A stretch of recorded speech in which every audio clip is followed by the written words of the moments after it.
Bismillahirrahmanirrahim. Assalamualaikum warahmatullahi wabarakatuh.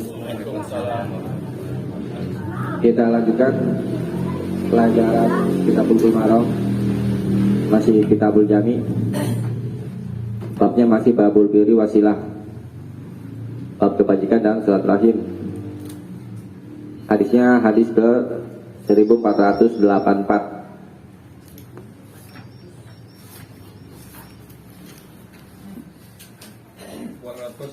1484. Bos, nggak ada lagi. Ini betul nih, Bos.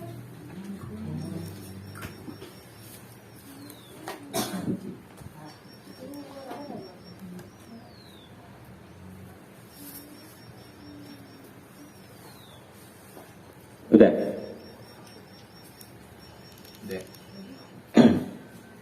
Saya bacakan wa anil Mughirah bin Syu'bah, dan dari Al-Mughirah bin Syu'bah anna Rasulullah sallallahu alaihi wasallam qaal, bahwa Rasulullah sallallahu alaihi wasallam bersabda, innallaha, sesungguhnya Allah, harama alaikum, harama telah mengharamkan, alaikum, atas kalian, uquqal ummahat,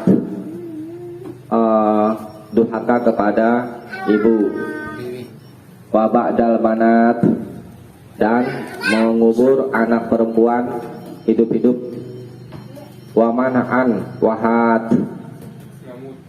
dan menahan wahat dan meminta, wa karihalakum kila wa qala, wa kariha, dan dia Allah tidak suka, lakum, bagi kalian, kila, dikatakan, waqala, dan mengatakan, wakasrota soal, dan banyak tanya, wa ido atal mal, dan menyia-nyiakan harta. Mutafakun alaih, disepakati oleh Bukhari dan Muslim. Hadisnya sah. Maksudnya di sini pertama melarang kita durhaka kepada ibu, kepada bapak juga gak? Ini kok yang disebutin ibu, tapi termasuk juga kepada bapak, tidak mentaati perintahnya, ya.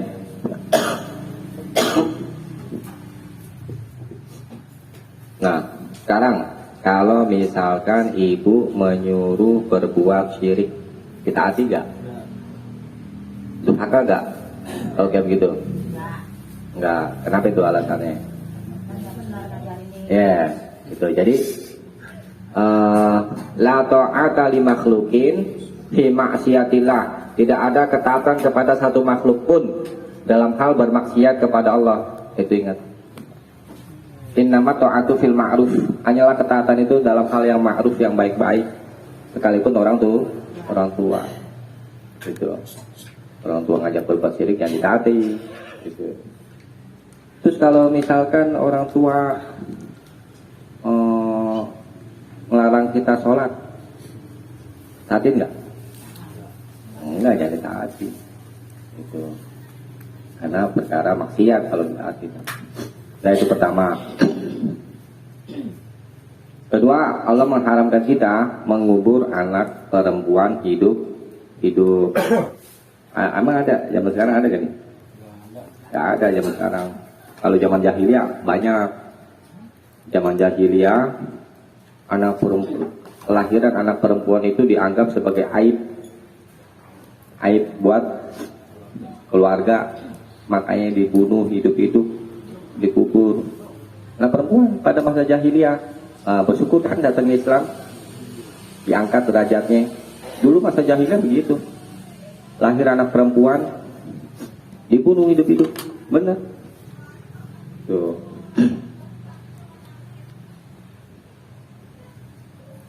Nah, dikatakan yang pertama kali melakukan itu Qais bin Asim At-Tamimi. Dia termasuk orang Arab yang membunuh anak-anaknya secara mutlak karena takut miskin. Tuh diantara alasannya dulu. Membunuh anak karena takut miskin. Wah, lahir lagi nih anak nih, susah lagi nih. Tuh, pemikirannya sama gak kayak jahiliyah kalau kayak begitu? Sama, nggak ada bedanya. Yang ngasih rezeki itu nahnu narzuqukum wa iyyahum, kamilah yang memberi rezeki kepada kamu orang tuanya, wa iyyahum, dan kepada mereka anak-anak.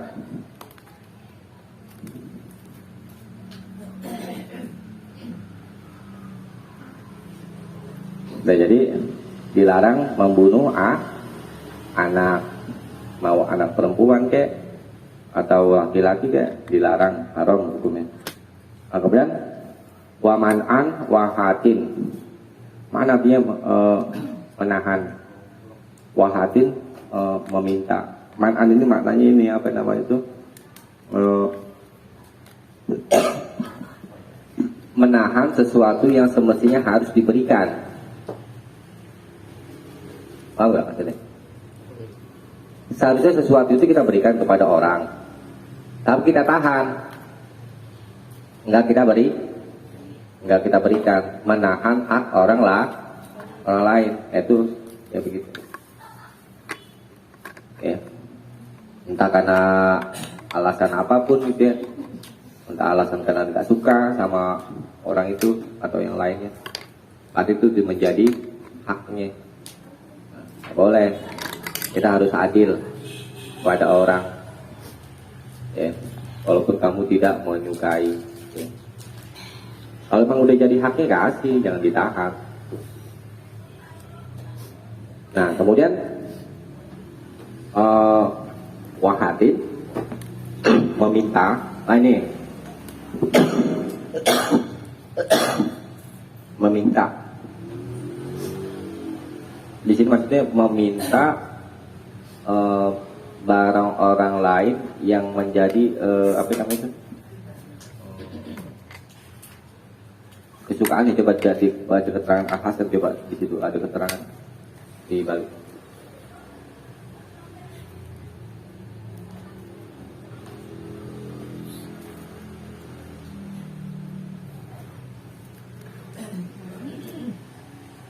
Meminta sesuatu apa saja yang kita tidak berhak memintanya, itu maksudnya.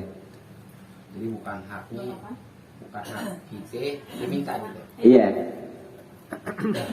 Larangan, wahatin ya, larangan meminta apa saja yang itu kita tidak berhak memintanya. Contohnya misalnya apa ya?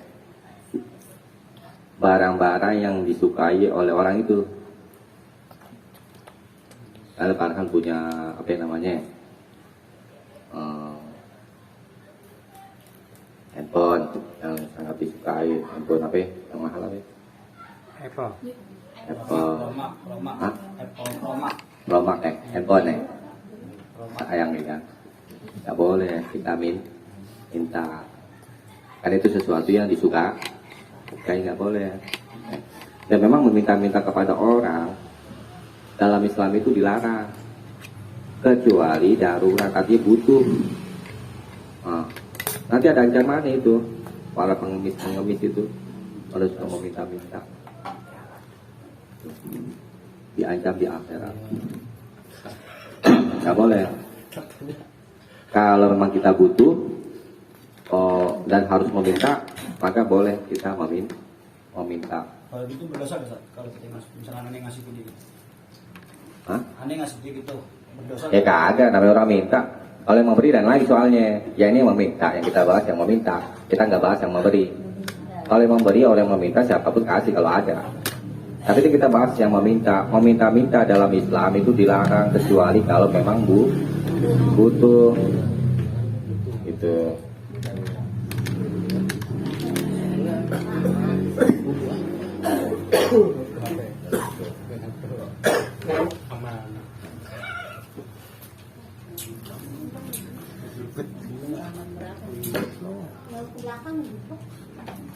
Nah, jadi kan kita harus pengertian juga kan, karena kan tangan di atas lebih baik daripada tangan di bawah. Jangan sampai orang meminta, tuh orang udah aduh lemes, belum makan, dikasih makan, lemes saudara. Apa ya? Pura-pura lemas. Oh, pura-pura lemas. Jangan dong, pura-pura. Kita juga harus pengertian gitu ya. Jangan sampai orang itu meminta, katanya kan tangan di atas lebih baik. Jangan pura-pura dalam perahu, pura-pura nggak tahu. Jangan lu. Oke? Jangan lu. Deh, kita dilarang meminta sesuatu yang bukan hak untuk memintanya itu. Berarti kalau minta kalau nagih utang boleh Boleh. Boleh, karena itu jadi hak kita ya. Kan Nabi nggak memandiin kalau orang banyak utang. Itu tuh. Utang. Utang apa? Itu. Iya, iya. Nah, sudah ditanya gitu. Talengan. Mana tuh? Di sini. Ya itu kita dilarang ya. Kemudian wakari halakum, dan Allah tidak menyukai bagi kalian kila wakolana ini. Mengatakan kila itu ada orang mengatakan sesuatu kepada kita. Kola, kemudian kita mengatakan sesuatu itu kepada orang. Gitu maksudnya. Dapat berita dari orang lain, kemudian kita kabarkan berita itu kepada orang lain. Itu kila wakola mana apa namanya? Aslinya kila dia dikatakan artinya apa? Orang lain mengatakan sesuatu kepada kita. Kemudian kola mengatakan, berarti kita mengatakan sesuatu itu kepada orang. Itu maknanya dulu. Apa yang dimaksudkan dengan kila wakola? Nah, yang dimaksudkan dengan kila wakola, setiap berita apa saja yang kita dengar dari orang lain tanpa kita menyaring-nyaring terlebih dahulu, kemudian kita sampaikan kepada orang lain, yang bisa jadi apa yang kita sampaikan kepada orang lain itu satu kedustaan, kemudian namimah, mengadu domba, tuh, kemudian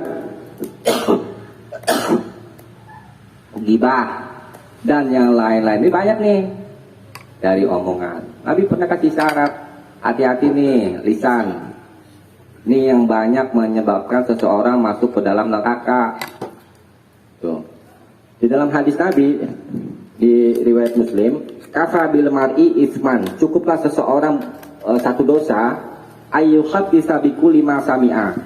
Dia menceritakan segala apa saja yang ia dengar. Jadi tidak semua apa yang kita dengar itu kita sampaikan kepada orang lain, disaring dulu. Apakah kalau kita sampaikan itu bisa menyakitkan orang atau mengadu domba orang lain yang menyebabkan orang kena fitnah.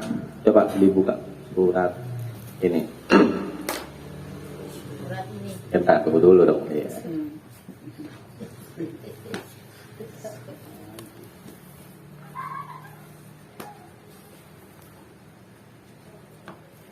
Surat Al-Hujurat ayat 6.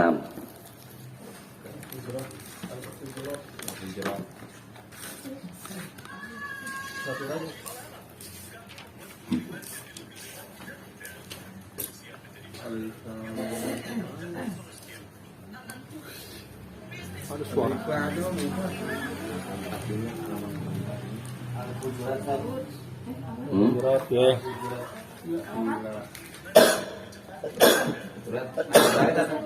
Al-Hujurat ayat 6. Al-Hujurat. Hujurat. Ayat 6. Al-Hujurat. Ya Yuhal. Iya, udah. Udah ketemu. Coba baca siapa ya? Asri. Bawa aja. Eh. Udah baca ya. Ya ayyuhalladzina. A'udzubillahi minasyaitonirrajim. Bismillahirrahmanirrahim. Ya ayyuhalladzina amanu. Ini Iya. in ja'akum fasiqum binaba'in fatabayyanu an tusibu qauman bihjahalatin fatusbihu ala ma fa'altum nadimin. Ya, artikan. Hai orang-orang yang beriman, jika datang kepadamu orang fasik membawa suatu berita, maka periksalah dengan teliti, agar kamu tidak menimpakan suatu musibah kepada suatu kaum tanpa mengetahui keadaannya yang menyebabkan kamu menyesal. Ya, itu. Perbuatan Ya, perbuatan kalian. Ya ayyuhalladzina amanu, wahai orang-orang yang beriman, in ja'akum fasikun, jika datang kepada kalian orang fasik itu yang keluar dari ketaatan, itu orang fasik. Datang kepada kalian orang fasik binabain, membawa berita. Fatabayanu, itu beritanya, maka teliti kebenarannya, ya kan? Antusibu kauman bijahala. Karena boleh jadi kamu akan menimpakan kepada satu kaum musibah dengan sebab satu kebodohan, ya, yang membuat kamu fatusbihu ala ma fa'altum nadimin, yang membuat kamu menyesal atas apa yang kalian perbuat. Nah ini kaidah dalam hadis juga, ini dijadikan ayat ini sebagai patokan dalam menerima hadis. Kabar itu yang berita, kalau bahasa kita itu ya. Pengertian kabar itu sesuatu yang mengandung kebenaran dan mengandung kedustaan, itu kabar namanya. Jadi namanya berita, kabar itu bisa benar, bisa bohong. Kabar dikatakan benar kalau sesuai dengan kenyataan. Kabar dikatakan bohong kalau tidak sesuai dengan kenyataan. Nah itu, oleh karena itu kalau datang berita diteliti terlebih dahulu. Jangan langsung kila wakola, belum diteliti, udah main nyampein aja ke orang. Sehingga apa itu? Menjadikan satu kaum itu karena musibah dengan sebab kebodohan. Hati-hati. Ya. Fatus bisu alama fa'altu nadimin, dan kamu akan menjadi orang yang menyesal ya atas apa yang kamu perbuat. Tuh. Bahayanya itu ya.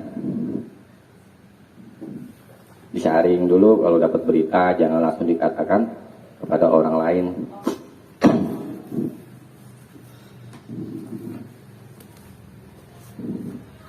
Kan banyak terjadi kan dari omongan-omongan ringan. Tuh, tapi sengaja asik ngobrol, tidak tak bertutur.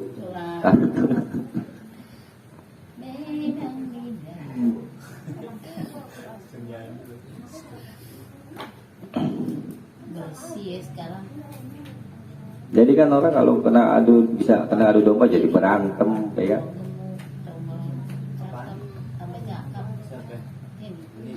Nah, ya, dilarang.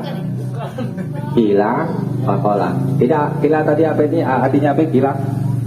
Yang data Gila itu dikatakan, tolak. Mengatakan, maksudnya gila itu disampaikan berita kepada kita, kemudian sekolah kita menyampaikan berita kepada orang lain. Kita diperintah menyaring berita. Tidak semua apa yang kita dengar itu harus kita sampaikan kepada orang lain. Hati-hati. Right? Jadi kalau namimah ngadu domba orang harus. Gibah, ya kan? Harus. Dilihat sifatnya nanti itu.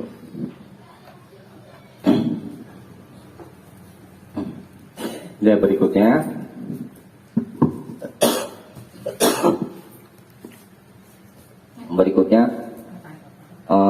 Allah tidak suka kasrotas soal, banyak nanya. Gara tuh banyak.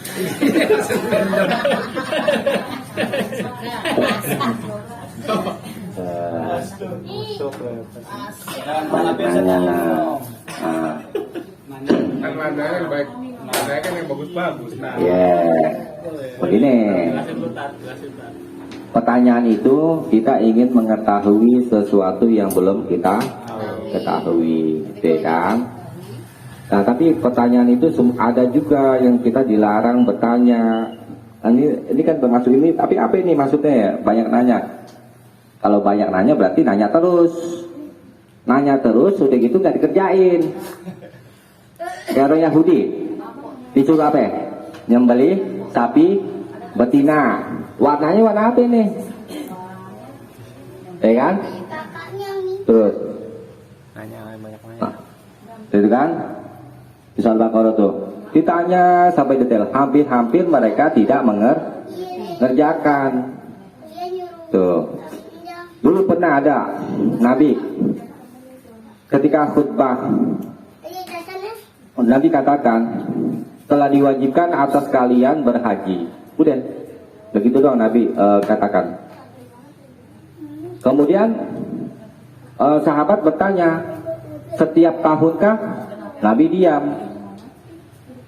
Tanya lagi, setiap tahunkah? Nabi diam.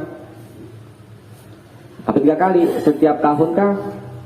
Kemudian Nabi berkata, kalau saya katakan iya, niscaya wajib berhaji setiap setahun sekali. Itu maksudnya apa itu? Kalau udah datang perintah, udah kerjain aja, nggak usah banyak nanya. Kalau kita nggak bertulang, Ustaz. Iya, ini ya. Jadi kita dilarang menanyakan sesuatu yang memang belum waktunya kita kerjakan. Coba deh surat Al-Quran. Jangan sifat pertanyaan yang dilarang di dalam Al-Quran. Coba. Ini mau baca nih. Bacain. Ya dulu. Ayat. Semangat gini nih. Nih kami Kami baca. baca sendiri. Lihatin sendiri. Banyak tanya, baca sendiri. Tidak itu kan nggak bertulang. Kalau bertulang mau Kalau ini. bertulang nggak bisa ngomong. Ngomong gimana betul lah. Coba buka surat Al-Maidah.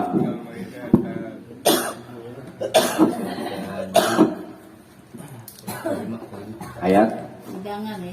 iya, ayat 101. 101. Panjang amat, Ustaz. Panjang. Lagi yang panjang. 179. Cembok. Ayat apa? Al-Maidah. Hidangan. Nah baca nah. Surat. Masih aman aja. Ayat berapa? Ayat 101. Baca Mi. Baca Mi. Demi. Auzubillahiminasyaitonirrajim. Ya ayyuhallazina amanu la tas'alu an asya in tubdalakum tasukum. Ya, di situ aja. Baca artinya. Wahai orang-orang yang beriman, janganlah kamu menanyakan kepada nabimu hal-hal yang jika diterangkan kepadamu justru menyusahkan kamu. Ya, udah. Ya. Oh, dengar. Yang halazina amanu, wahai orang-orang beriman, la tas'alu an asya, jangan kamu menanyakan sesuatu apa saja. Itu bedalakum, jika ditampakkan bagi kalian, tasukum, itu akan menyusahkan kamu, akan menyulitkan kamu. Tadi seperti yang saya sampaikan tadi itu, Nabi memerintah kerjakan haji, udah titik. Nabi tidak katakan setahun sekali kah atau berapa tahun kali ya, yang penting dikerjain kalau ada perintah gitu kan. Nah, sehingga kalau pertanyaan gitu ya kan, setahun sekali kah? Kalau Nabi jawab iya, ini saya wajib 1 tahun sekali. Coba, enggak setahun sekali aja kita udah berat untuk berhaji, apalagi setahun sekali gitu.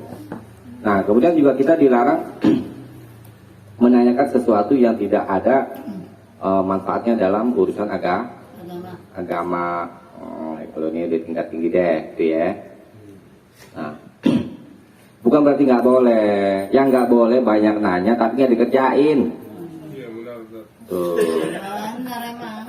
Banyak nanya kalau dikerjain nggak apa-apa. Ya. Nanti kayak Yahudi kan gitu kan? Iya. Banyak nanya doang tapi buat main-main nggak terjadi. Sekarang ilmu kita buat apa? Diamalin. Itu buat diamalin. Ilmu yang bermanfaat itu ilmu yang diamalkan. Kalau ilmunya nggak diamalkan, ilmunya nggak bermanfaat, alias nggak berkah, nggak ada keberkahan dalam ilmunya. Tuh, ya. Sedikit-sedikit apa yang kita mampu kita amalkan. Gitu. Nah, kemudian wa atal mal, dan menyia-nyiakan harta. Nah, menyia-nyiakan harta dalam batas yang sifatnya mubah. Ya, sifatnya mubah. Kita dilarang menyia-nyiakan harta, artinya kita belanjakan uang itu di luar dari kebutuhan, nggak boleh. Ya. Nah kalau dalam batas yang haram tetap dilarang. Itu nggak menyia-nyiakan harta juga tetap dilarang. Ya. Usaha. Oh.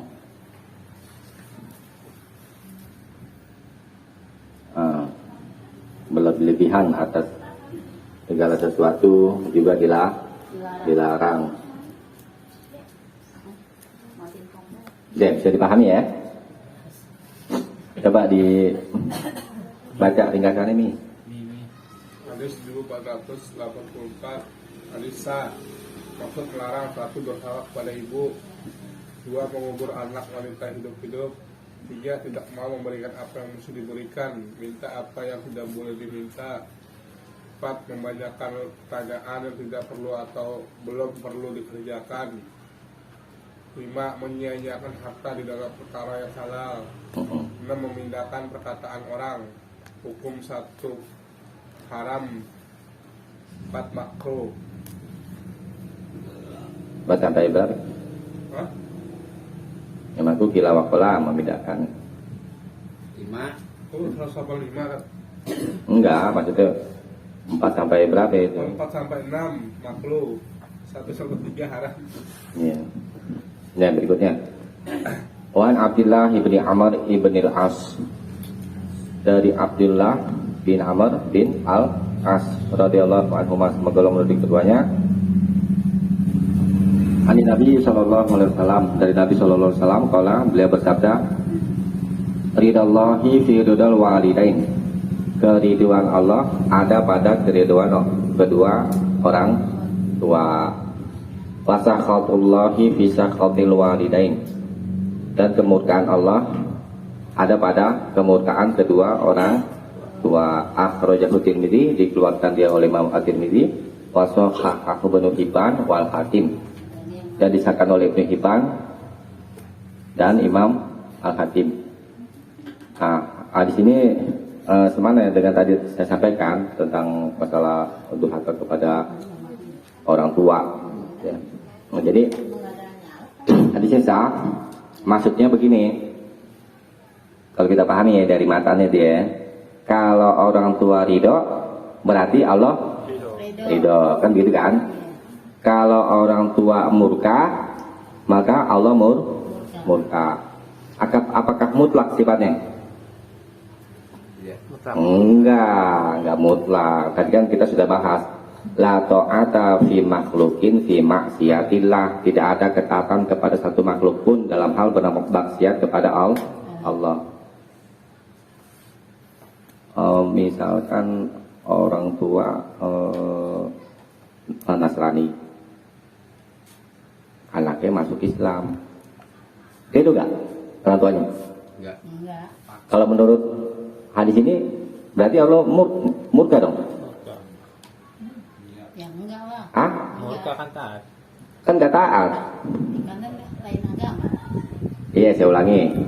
Orang Kristen punya anak, anaknya masuk Islam, tentu orang tuanya tidak ridho. Kalau tidak ridho berarti Allah murka, kan gitu kan? Nah, tetapi dalam hal ini benar gak Allah murka? Enggak. Jadi dilihat sifatnya. Tadi saya katakan kaidahnya itu diingat-ingat, la ta'ata li makhlukin, tidak ada ketaatan kepada satu makhluk pun fi maksiatillah, dalam hal bermaksiat kepada Allah, sekalipun orang tua gitu kan.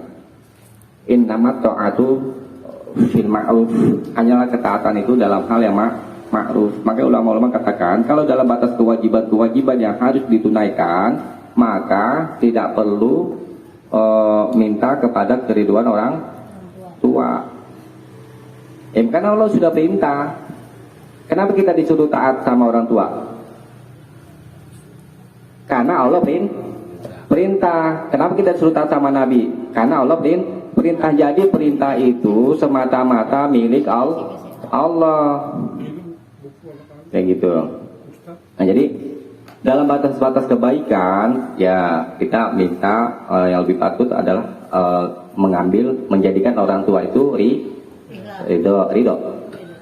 Itu yang lebih utama karena ridho orang tua menunjukkan tidak Allah, dan jangan menjadikan orang tua itu murka, ya, nggak boleh.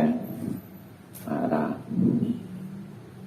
besarnya hak orang tua kalau dibandingkan ibu sama bapak, mana hak yang harus didahulukan? Yang didahulukan adalah ibu. Karena besarnya jasanya itu melahirkan anak dan mengandung itu. Ya. Setelah itu bapak. Kalau dia nak angkat mas. Hah? Kalau dia nak angkat. Ya kan udah jadi bapaknya. Udah jadi anaknya kan? Jadi ngambil anak angkat dari pantai asuhan. Pertanyaannya apa ya? Pertanyaannya apa ya? Jadi yang mana yang lebih didahulukan untuk berbakti kepada orang tua? Orang tua dia nggak ada. Dia ngambil anak, dia kedua orang tua, ibu sama anak ngambil anak dari pantai asuhan. Iya. Itu yang mana yang lebih diutamakan buat berbakti kepada orang tuanya? Apa Iya. ibu atau bapak? Ya, kepada kedua-duanya. Kepada kedua-duanya. Ya walaupun memang ibunya bukan ibu kandung, tetap harus berbuat baik kepada keduanya. Kenapa? La yaskurullaha man la yaskurun nas. Nah, ini diingat-ingatnya. La yaskurullaha, tidak bersyukur kepada Allah, man la yaskurun nas, yang tidak berterima kasih kepada manusia. Tuh, hati-hati. Orang sudah berbuat baik kepada kita, kemudian kita balas dengan buruk. Itu sama aja, artinya tidak berterima kasih kepada Allah. Kalau tidak berterima kasih kepada Allah, apa ancamannya? La in sakatum la azidanakum wala in kafatum inna azabi lasyadid. Diazab sama Allah. Tuh, mesti pandai-pandai bersyukur kepada orang. Walaupun sedikit dari kebaikannya.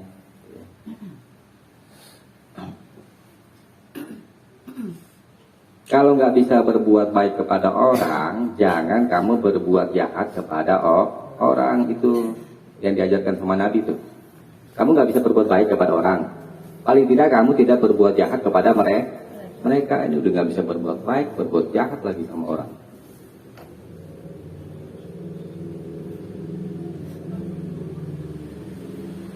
Ya, kembali ke ini, ke pembahasan. Artinya kita menjadikan orang tua itu ridho, ya kan? Kemudian menghindari kemurkaan kedua orang tua. Ya. Nih baca ringkasannya nih. Hadis 1485 hadis sah. Maksud 1, memerintah membuat ibu bapak rela, dan 2, melarang membuat mereka marah. Hukum 1 wajib, 2 haram. Ya.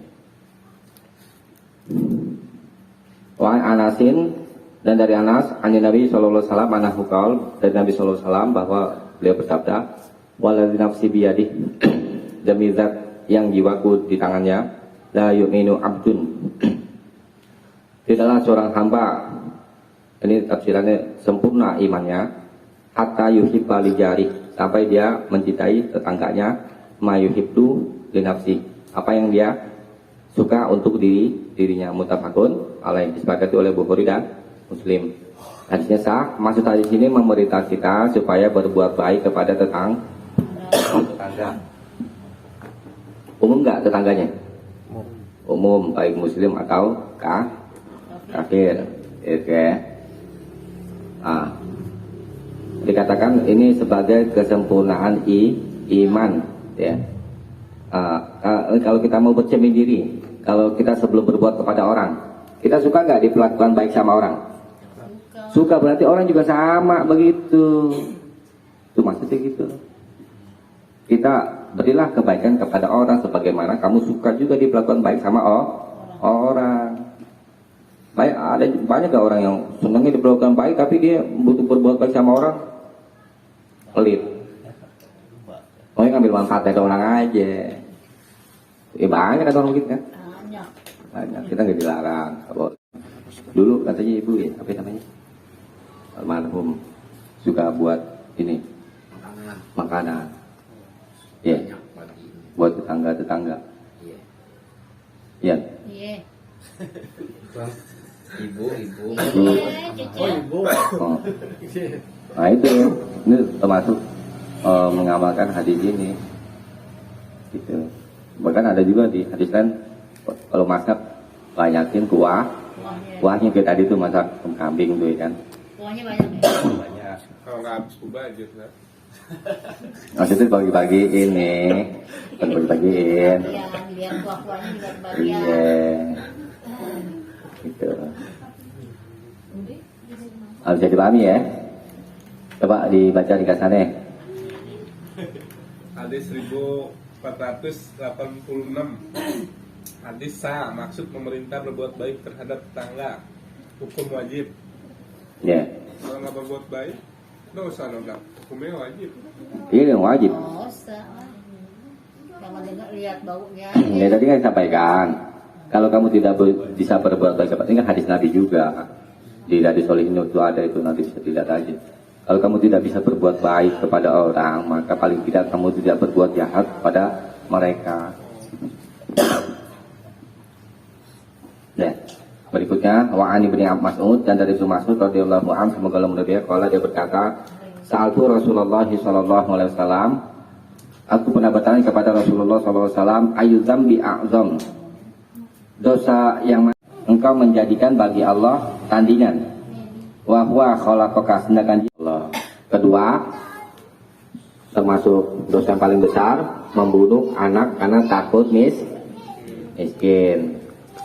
Itu ya. Takut nggak makan, takut dia makan bersamamu, ya kan? Berarti takut miskin. Kemudian dosa apa lagi yang paling besar? Antuzania, engkau menzinahi istri tetanggamu. Tuh, dosa yang paling besar. Mutafakun alaih. Jadi pahami ya, ini ya. Oh, lihat dengar. Yang haram itu berzina dengan istri tetangga. Berzina dengan siapapun dilarang. Ini paling, yang lain nggak apa-apa. ini paling bukan maksudnya. Ini dosanya lebih maksudnya. Dosanya sangat besar. Dia mau Sangat besar itu mau haram. ngambil yang halal. Berzina sebelum nikah. Kan hanya ustaz. Iya, deh, jangan banyak bertanya. Padahal dia tahu. Apaan? Kalau sama-sama suka. Dosa namanya berzina dosa. Udah dibaca negasan ini. Hadis 1487 hadis sah. Maksud menerangkan bahwa dosa yang paling besar ialah syirik, lalu membunuh jiwa yang diharamkan Allah tanpa alasan yang benar, lalu berzina dengan istri tetangga, hukum haram. Ya, satu lagi ya.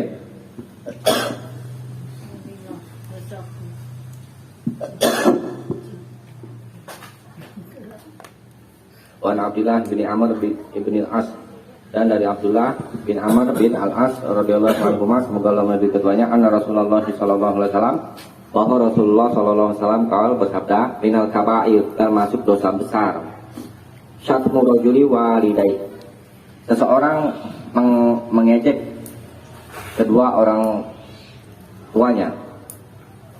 Maksudnya apa ini? Kila dikatakan, wahal yasubbu rajulu walidai, apakah ada seseorang mencaci atau mengejek kedua orang tuanya? Qala na'am, ya ada. Yasubbu aba rajul, seseorang mencaci bapak orang lain. Fayasubbu rajulu abahu, lalu orang itu mencaci bapaknya, saling mencaci bapak deh nih. Wayasubbu ummahu, dan dia mencaci ibunya. Wayasubbu ummahu. Mutafakun alaih. Nah, biasanya kan anak-anak kalau ini ya. Iya. Wah, bapak lu tuh, ya kan? Wah, mama lu tuh begini tuh ya kan? Nah, terus dicela lagi, ada bapak lu, kayak gitu. Nggak boleh. Itu termasuk dosa Bisa. besar. goblok. Jadi baca nih katanya. Nih, Hadis 1488 hadis sah. Maksud melarang mencaci maki orang tua, hukum haram. haram ya. Oke, kita cukupkan ya, habis ini dulu ya. Mudah-mudahan ada manfaatnya, kurang lebihnya mohon maaf. Subhanakallahumma wa bihamdik, asyhadu an la ilaha illa anta, astaghfiruka wa atubu ilaik. Assalamualaikum warahmatullahi wabarakatuh. Waalaikumsalam warahmatullahi wabarakatuh.